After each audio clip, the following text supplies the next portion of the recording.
একটার নাম আমলে সালেহা, আরেকটার নাম আমলে সাইয়্যিআ। আমলে সালেহা কারে কয়? চারটা জিনিস যেই আমলের মধ্যে পাওয়া যাবে সেই আমল আমলে সালেহা। এর মধ্যে এক নম্বর হলো যে আমরা যে আমলটা করব সেই আমলটা করার জন্য তার ইলম অর্জন করতে হবে। আমি নামাজ পড়তাম, নামাজ হইল কি হইল না, নামাজ আমার ঠিক আছে কিনা, আমরা ইলম না থাকার কারণে ফট করে দাঁড়াইলাম। যারা আমরা এই পর্যন্ত নাভির নিচে হাত বেঁধে নামাজ পড়তেছি, আমরা হাদিসকে অনুসরণ, হাদিসের ব্যাখ্যাই আমরা এখানে নিয়ত বেঁধে নামাজ পড়ব। এদের মধ্যে সন্দেহ থাকলে হবে না। আমাদের না জানা থাকার কারণে এমন সন্দেহ, হঠাৎ করে যখন একজন কয় বলে নাভির নিচে যে হাত বাঁধছো এই বেঁধে নামাজ পড়লে নামাজ হয় না, নামাজ মুখো বান্ধব লাগবে, সঙ্গে সঙ্গে ইতস্তের মধ্যে হয়ে যায়, হইতেছে না হইতেছে না, হইতেছে কি হইতেছে না, বুঝলেন না?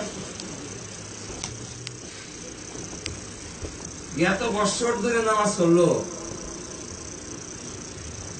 কোটি কোটি মানুষ নামাজ পড়তেছে। এই সকল মানুষের নামাজ বিশ্বের মধ্যে যদি 170 কোটি মুসলমান হয়ে থাকে, এর মধ্যে 100 কোটি মুসলমান হবে হানাফি মাযহাবের ব্যাখ্যা অনুযায়ী নামাজ পড়ে। বুঝলেন না? হানাফি মাযহাবের ব্যাখ্যা কি? মাযহাব মানি না। মাযহাবকে না মেনে আমল করার মতো কোনো উপায় নাই। আমল করতে হলে হাদিসকে পরিপূর্ণভাবে মানতে হলে মাযহাবকে অনুসরণ করতে হবে। প্রশ্ন আসে, মাযহাব কি রাসূলের যুগে ছিল? রাসূল কোন মাযহাবের অনুসারী ছিল? কেউ যদি কয় যে বাংলাদেশের প্রধানমন্ত্রী তিনি কি কোন এলাকার এমপি এবং কোন এলাকার তিনি চেয়ারম্যান, ভাইস চেয়ারম্যান, উনি কারে ফলো করেন? কি আশ্চর্য কথা!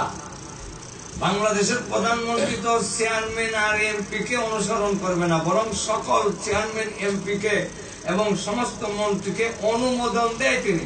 প্রধানমন্ত্রী কাউকে, তিনি কি অর্থমন্ত্রী না তিনি স্বরাষ্ট্রমন্ত্রী না পররাষ্ট্রমন্ত্রী? তিনি পররাষ্ট্রমন্ত্রী, মন্ত্রী, স্বরাষ্ট্রমন্ত্রী, পররাষ্ট্রমন্ত্রী নয়, সমস্ত মন্ত্রীকে অনুমোদন দেনেওয়ালা বলেন প্রধানমন্ত্রী। ঠিক তেমনি ভাবে সমস্ত মাযহাবের অনুমোদন দেনেওয়ালা বলেন বিশ্বনবী। বিশ্বনবীতে কোনো মাযহাবকে অনুসরণ করা নয়। তো এখন জিজ্ঞাসা, সাহাবায়ে কেরামের সময় কি মাযহাব ছিল? মানে হ্যাঁ, যেদিন থেকে কোরআন হাদিস শুরু হয়েছে সেদিন থেকে মাযহাব শুরু হয়েছে। তো নাম ছিল না এইভাবে হানাফি, শাফি, হাম্বলী নাম ছিল না। যেমন রাসূলের যুগ থেকে হাদিস শুরু হয়েছে।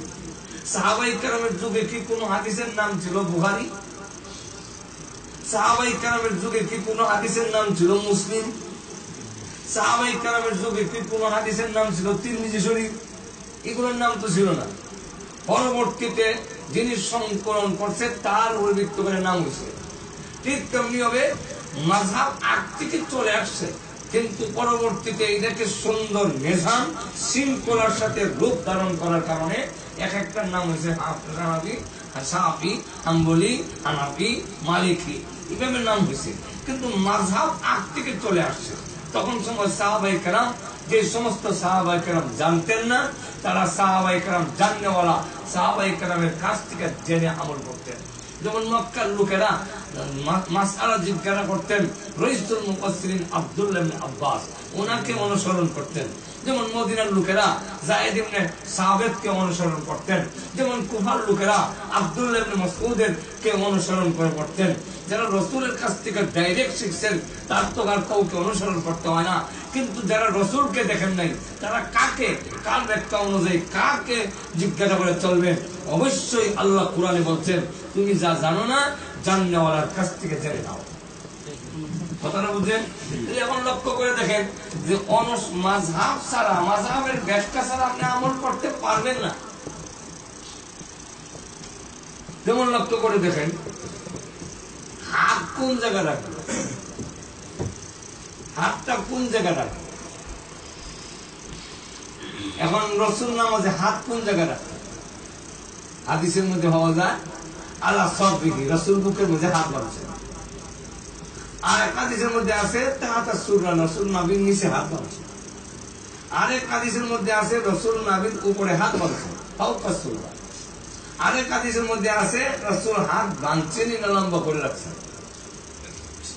এখন বলেন তো দেখি কারো ব্যাখ্যা ছাড়া আপনি কিভাবে আমল করবেন, কোনটা আমল করবেন? এখন অবশ্যই একটা ব্যাখ্যা লাগবে যে হাদিস পরিষ্কার, এটাকে তো ব্যাখ্যা দেওয়ার কোনো প্রয়োজন নেই। যেখানে কোনো একটা বিষয় একাধিক হাদিস, তখন অবশ্যই ব্যাখ্যা ছাড়া আপনি আমল করতে পারবেন না। যেমন লক্ষ্য করে দেখেন, আমরা ইমাম সব দোয়ালিন করলে পরে এখন মুক্তাদিরা আমিন বলতে হয়। আমিন বলা সুন্নত, সকল মাযহাবিরা একমত, এটার মধ্যে কোনো দ্বিমত নাই। ফরজ না ওয়াজিব না, সুন্নত, সকল মাযহাব একমত সুন্নত। কিন্তু এখন আসতে হবে না জোরে হবে, কথাটা বুঝলেন না? এখন আসতের পক্ষেও হাদিস আছে, জোরের পক্ষেও হাদিস আছে। এখন আপনি বলুন তো দেখি মাযহাবের ব্যাখ্যা ছাড়া এক পক্ষ জোরে পড়বেন আর পক্ষ আসতে পড়বেন, একবার আসতে একবার জোরে, এইভাবে পড়লে কি হবে নাকি? আপনি এখন বলেন যে এই দুই পক্ষে যেহেতু হাদিস আছে, আস্তের পক্ষে হাদিস আছে, জোরের পক্ষে হাদিস আছে, এখন আপনি এটা কিভাবে মেনে নেবেন? তো আমরা এই ব্যাখ্যা সবচেয়ে ইমাম আবু হানিফার ব্যাখ্যা কেন মেনে নেই? যে ইমাম আবু হানিফা রাহমাতুল্লাহি আলাইহি তিনি হলেন সাহাবীর পরে সমস্ত ইমামদের মুরব্বী, তিনি হলেন সাহাবীর পরে তাবেঈ, তিনি সাহাবায়ে কেরাম দেখেছেন। অতএব সাহাবায়ে কেরামের কাছ থেকে যিনি দ্বীন শিক্ষা লাভ করেছেন তার ব্যাখ্যাটা আমরা গ্রহণ করলাম, এই কারণে যেহেতু তিনি সকলের মুরব্বী এবং তিনি সাহাবায়ে কেরামের কাছ থেকে বর্ণনা করেছেন। এখন ইমাম আবু হানিফা রাহমাতুল্লাহ আলাইহি বলেন যে এটার ব্যাখ্যা হলো যে হাদিসে রাসূল বলছেন জুরে, এটা জুরে বলা জায়েজ প্রমাণ করার জন্য, আর আস্তের হাদিসটা হলো সওয়াবের জন্য। জুরে পড়া জায়েজ আছে, আবার আস্তে পড়ার সওয়াব আছে। এখন সওয়াবের টাবাদ দিয়ে শুধু জায়েজের পক্ষে যদি যান তাহলে সওয়াব থেকে বঞ্চিত।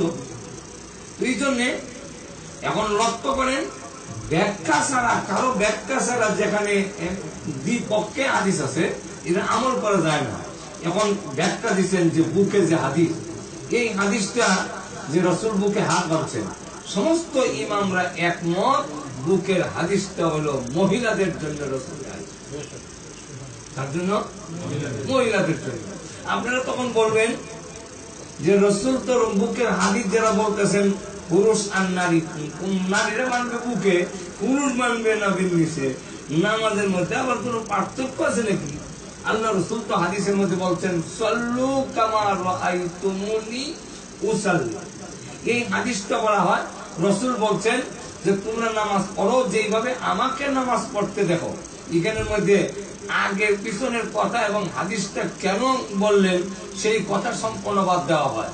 আমাদেরকে বলা হয় আল্লাহর রাসূল বলছেন তোমরা আমাকে যেভাবে নামাজ পড়তে দেখো এইভাবে নামাজ পড়বে, অথচ হাদিসের বাকি অংশ বলা হয় না।